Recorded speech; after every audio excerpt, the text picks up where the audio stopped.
of Staind.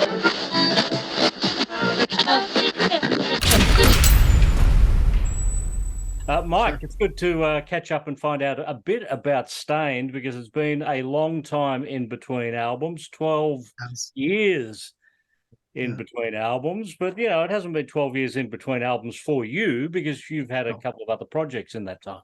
It feels great to be doing Stained again. I'm really, really happy, you know what I mean, to doing the band that I started almost 30 years ago. And working with Aaron and the boys has been, I'm just, really thankful for that. Well, still in a band that you started 30 years ago. Let's translate that into general public talk. You've had a steady job for 30 years, Mike. Well, we had about 10 years off on that one. I kind of scrambled a little bit to figure out what I was going to do, but yes, for Yeah. sure. Yeah, but Yeah. those 10 years off were sort of off and on, weren't they? It was only really 13, 15, and 17 were Yeah, really something the like years that. off. Yeah, for sure. Yeah, so like in that 10 years, you were still getting together and performing occasionally. There was, yeah, no, there was definitely some of that for sure. And listen, I gotta say, I mean, even with Stained now and Stained working again, I mean, I will never tour like, I mean, back then it was, put out a record, go out for 18 months, basically nonstop, do a record, do this, repeat. It was a lot. You know what I mean? Right now, I mean, listen, next year we are planning, a few different tours, but they're going to be spaced out. They're going to be a little bit easier to do. You know what I mean? It's a lot. I mean, I just got home after 2+ months on the road, and I mean, I knew I did something. I mean, regardless. I mean, my joke is that, hey, I work super hard. I work for about 75 to 90 minutes, like 4 or 5 days a week. You know what I mean? But and it's funny. I read a Corey Taylor interview, and he summed it. He's like, you don't eat good, you don't sleep good, you're traveling, and I can't complain. I mean, listen, this is what I want to do my whole life, so I'm just, again, super thankful to be doing it. But you got kind of beat up, you know what I mean, being on the road. It's just tiring. Well, let me put those years into perspectives then. I think the record number of gigs in one year was 1999, 147. 2001, 143, 2006, 138. So we won't be doing that again, huh? No, I don't think so. You know what I mean? We would probably cut that in half, maybe a little bit more. So yeah, but listen, it was great. I mean, honestly, but it was a lot. Okay, so we're at Confessions of the Fallen, a brand new Stained album, first one in 12 years, 10 new songs in 35 minutes. It's quite a compact package, isn't it? Yeah, no, for sure. I think everything was kind of just get in there, get it to the point, and get it said. Yeah. So you have been out and you have been playing live. Lowest in Me opens the album and has been opening the show. Correct. Yep, that is true. Yep. So how are the audience handling a new song first after all this time? It's been good. You know what I mean? The response for that song has been really good. Yeah, it seemed an appropriate way to kind of to open things up with something new, and the song fit, it felt like. So yeah, it's been great to be able to go out there and have new music and be able to play it.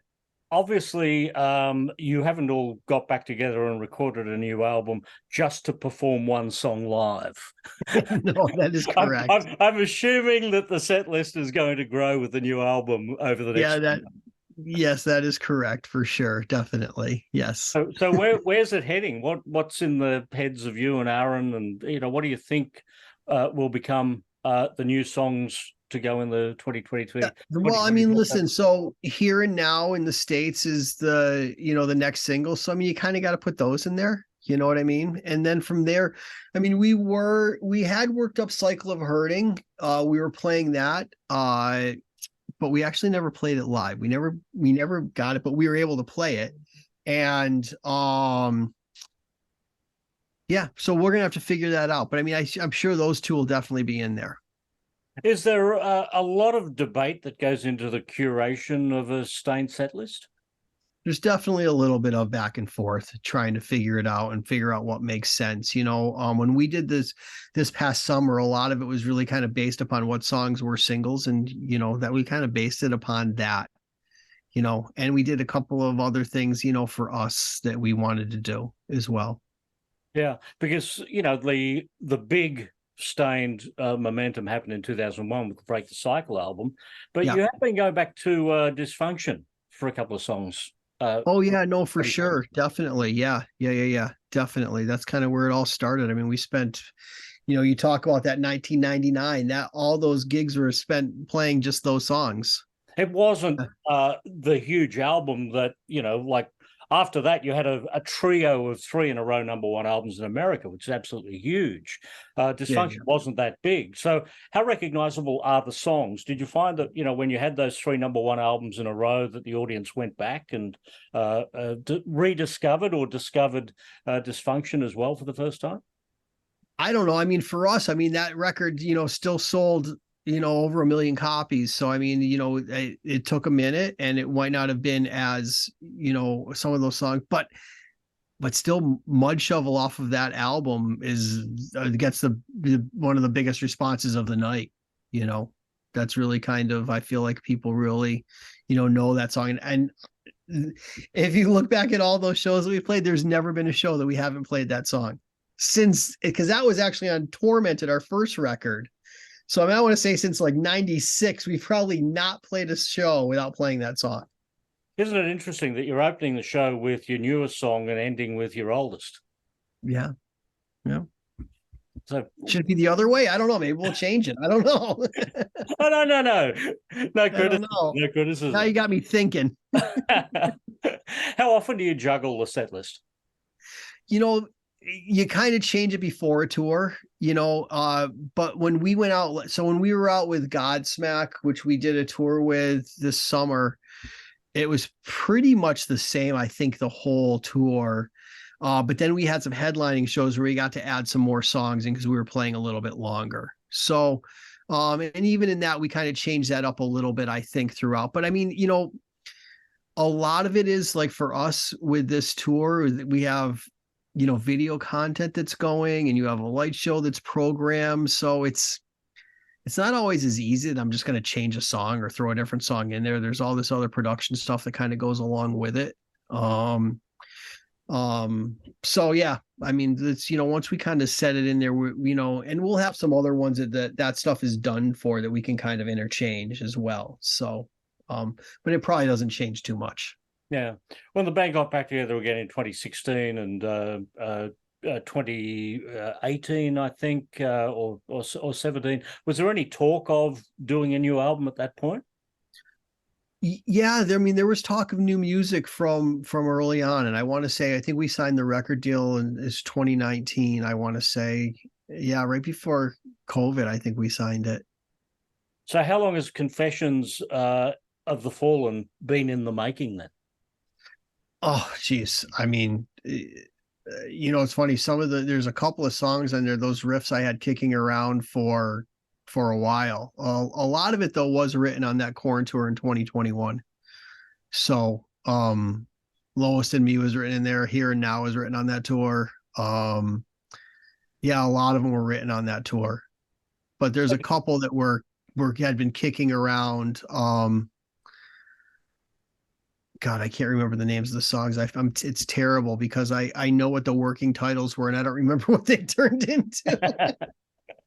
Well, like there was a song called Better Days that I had that riff for me had been kicking around for a while, and I always wanted to do something with it. And I'm really stoked with what Aaron came up with over it, So do you take those riffs to Aaron and then he works it up from there? Is that how it works with the same song? Yeah, pretty much. Yeah. I'll sit around and play until I come up with something I think I like and kind of arrange something and record it and play it for him and see what he thinks, get his input, whether or not, the progression is, because a lot of times if it's just me writing it, I'll rewrite a verse 6 different ways. You know what I mean? At some point I got to figure out which way I'm going to go with it. And but that's why with like either Aaron and even Eric on this record, the producer, was, just when you have somebody, you can bounce those ideas off of, it really helps, just kind of, getting some of that direction and figuring out, which way you want to go with it. So is it almost like a relay race that you start the race and then pass it on and then it gets massaged around a bit?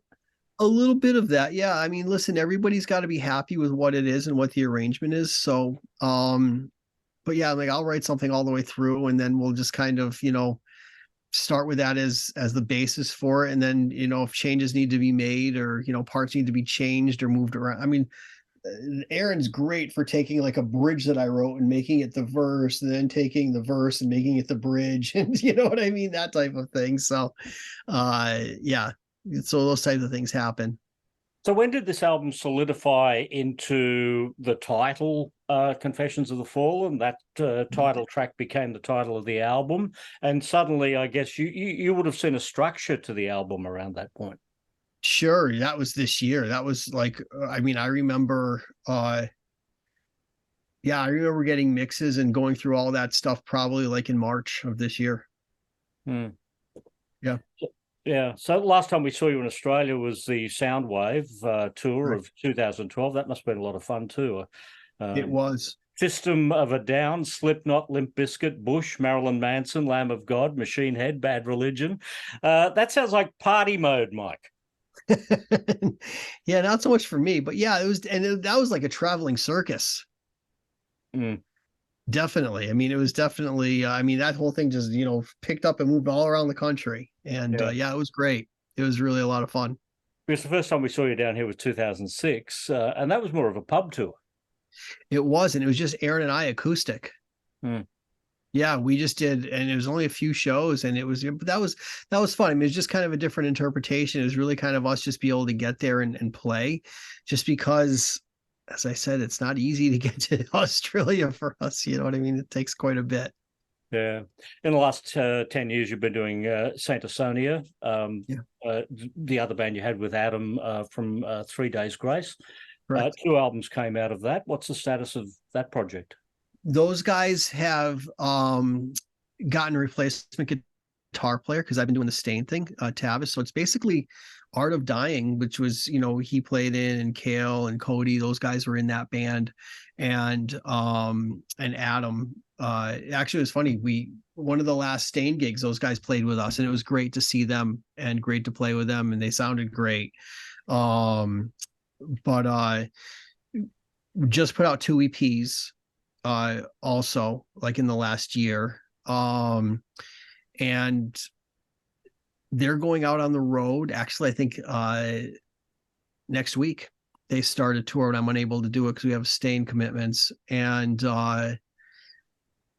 yeah, just continuing with that, and we'll see how that goes. But I mean, like I said, we just played them; they sounded great. Well, the other point of your past, Newstead, that happened back in the last 10 years as well. Jason Newstead got that band back together this year. Obviously, for obvious reasons, with Staind, you couldn't do that.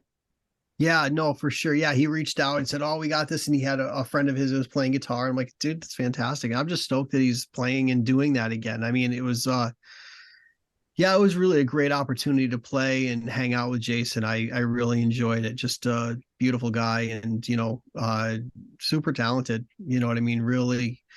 I mean, it was different for me because like I kind of stepped into that, whereas in Staind, I do a lot of the writing and kind of handle a lot of the stuff. But in there, it was, oh, hang on a second. Hang on. Come here. This is who I was looking for before. Oh, wow. This is Gigi. Just run out of the room now. Anyways, but yeah, so it was great to, just for that opportunity to do that for sure. And we still talk and still friends with all those guys. I mean, so I was stoked that they got, are playing again. Well, one of these days we'll see Staind Fest with Staind as the headline act, Saint Asonia in there as well, and 3 Days Grace, and you'll be playing with every band. There you go. Perfect. I Well, have done Santa Sonia gigs and Staind gigs on the same day. We have played festivals where I've done both. Hope A to lot. see you in Australia with Staind again. It has been way too long. Yeah, no, for sure. Hopefully. I mean, like I said, it's a beautiful country and I'd love to get back there. Great to see you, Mike. Congrats Yeah, on you the as new well. album, and look forward Thank to you. seeing you one day. Thank you so much. Thanks for the Thanks for support. joining us at Noise 11. Bye bye.